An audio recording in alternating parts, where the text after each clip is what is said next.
ఏదైతే ముఖ్యమంత్రుల సమావేశం అనంతరం ఏర్పాటు చేసినటువంటి పత్రికా విలేకరుల మీడియా సమావేశంలో వాటి మీద స్పష్టత ఇవ్వలేదు కాబట్టి ప్రజలకు అనుమానాలు ఆందోళనలు ఉన్నాయి అని చెప్పి దాని మీద నిన్న నేను మాట్లాడడం జరిగింది.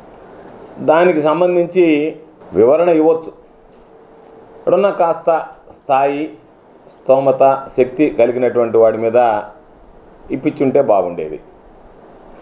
ఆ పీసోడు సోమిరెడ్డి చేత ఈరోజు దాని మీద వివరణ పేరిట వివరణ ఏమీ లేదు, కానీ ఆయన కేవలం నన్ను విమర్శించడానికి నా మీద రకరకాలైనటువంటి వాగ్బాణాలు ప్రదర్శించిపోయాడు. ఒక అవుట్డేటెడ్ పాలిటీషియన్. నాకేమనిపించిందంటే ఐటమ్ సాంగ్కి ఈరోజు జ్యోతిలక్ష్మిని తీసుకొచ్చి డ్యాన్స్ చేయించినట్టుగా ఈయన్ని తీసుకొచ్చి ఈ పీస్ ఆయన ఏందో వెరీ అన్ఫార్చునేట్ అనేది తప్ప ఇంకేం అర్థం కాలేదు నాకు. చూసా, ఇట్ ఈజ్ వెరీ అన్ఫార్చునేట్ అంటాడు. ఏంటి, ఇద్దరు ముఖ్యమంత్రులు కలిపి మాట్లాడినటువంటి మాటలు అన్ఫార్చునేటా, లేదా అసలు ముఖ్యమంత్రులు కలవడమే అన్ఫార్చునేటా? ఏది అన్ఫార్చునేట్ అని చెప్పండి. ఇట్ ఈజ్ వెరీ అన్ఫార్చునేట్ అంటున్నాడు ఆయన. ఇట్ ఈజ్ వెరీ అన్ఫార్చునేట్ అంటే ఏంటి? నేను అడిగింది, నిన్న ప్రధానంగా అన్ని పత్రికల్లో వచ్చాయి, పోలవరాన్ని గురించి వచ్చింది. పోలవరంలో ముంపు మండలాలకు సంబంధించినటువంటి గ్రామాలని తిరిగి మాకు ఇవ్వండి అని చెప్పి ఈనాడుతో సహా అన్ని పేపర్లో వచ్చాయి. మీరు దానికి సమాధానం చెప్పాల్సింది, దానికి ఒప్పుకున్నారా లేదా, ఒప్పుకోవడానికి మీరు కమిటీ వేశారా, సూత్రప్రాయంగా అంగీకరించారా? దాని మీద ఒకవేళ మీరు పోలవరానికి సంబంధించి ఈరోజు పోలవరం పురోగతిని గురించి మనం మాట్లాడుకుంటున్నాం.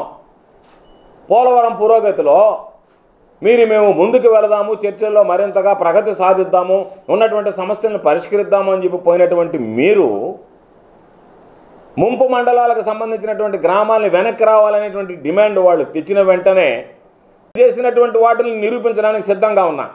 ఈరోజు నువ్వు వెళితే బల్కర్లు అక్కడ వసూలు చేయలేదు అని అంటే నువ్వేమి చెప్తే అది వినడానికి నేను సిద్ధం. రేపటి నుంచి నేను విమర్శించను కూడా విమర్శించాను. నేను లేదు, లేఅవుట్ల యజమాని దగ్గర నేను రూపాయి తీసుకోలేదని నువ్వు ఇష్టదేవుడి మీద నువ్వు ప్రమాణం చేస్తే, మా కుటుంబం కానీ మా సభ్యులు ఎవరం కూడా వాళ్ళ దగ్గర ఆయోచిత లబ్ధి మేము పొందలేదు అని నువ్వు ప్రమాణం చేస్తే, ఇంక నేను ఆ సబ్జెక్ట్ మాట్లాడు, నువ్వేం చెప్తే అది వింటా.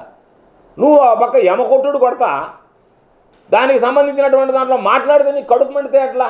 దాని మీద దీని మీద పెట్టి మమ్మల్ని దూషించుకోవాలనుకున్న ఆలోచన చేస్తే ఎట్టా? కాబట్టి నీ అలవాటు, నీ మనస్తత్వం, నీ వ్యక్తిత్వం తమరి కథ కానివ్వండి. ఎందుకంటే ప్రభుత్వం నీది, తెలుగుదేశం పార్టీ దోచుకోవడానికి నీకు లైసెన్స్ ఇచ్చింది, నువ్వు దోచుకోవడం మొదలుపెట్టావు. లేఅవుట్ల గురించి, ఎక్కడ లేఅవుట్ల గురించి మాట్లాడుతున్నావు? నీ ఇంటి చుట్టూ ఉండే లేఅవుట్ల గురించి మాట్లాడు. సిగ్గుతో తలదించుకోవాలి, ఎక్కడ సిగ్గు తలపెట్టుకోవాలో తెలియదు నువ్వు. కాబట్టి నీ వ్యవహారం, నీ బ్రతుకు, నువ్వు ఒక మనిషివిగా, నీది ఒక బ్రతుకుగా నువ్వు మాట్లాడితే ఎట్లా? మాట్లాడేటప్పుడు కాస్త ఇది ఉండాలి నీ దగ్గర. నీ బ్రతుకు అసలు ఎప్పుడన్నా సరే ఒక విలువ ఉందా, ఒక విశ్వసనీయత ఉందా? నువ్వు నీతిమంతుడువా? నీ బ్రతుకే అవినీతిమయం. అటువంటి అవినీతి బ్రతికేటువంటి వాడివి నువ్వు ఏదో విషయాల మీద వచ్చినప్పుడు వాటి గురించి మాట్లాడకుండా వ్యక్తిగతంగా మాట్లాడాలనుకుంటే ఏమనుకుంటున్నావు? నీలాగా నీతి జాతి లేని బ్రతుకు ఎవరిది ఉండదు. నీలాంటి అధముడు ఎవడో ఉండడు.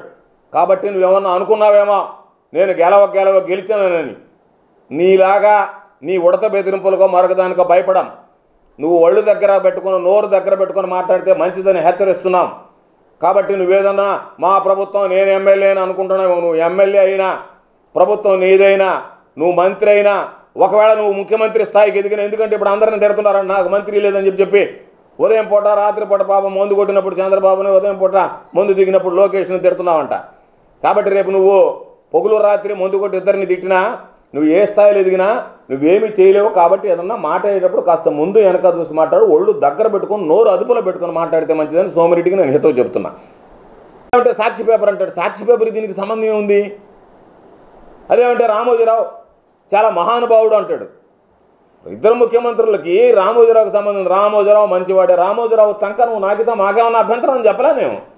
రామోజీరావు చంక నేను నాకతానయ్యా అంటే, అయ్యా నువ్వు నాకడానికి అభ్యంతరం అంటే నేను నాకతాను, రామోజీరావు చంక అంటే మీరు అభ్యంతరం చెప్పడానికని మీరు మమ్మల్ని అడగాలి.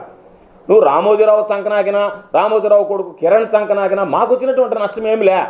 నువ్వు ఈనాడు పత్రిక ఇలాంటిది, సాక్షి పత్రిక అలాంటిది అని కాదు చెప్పాల్సింది.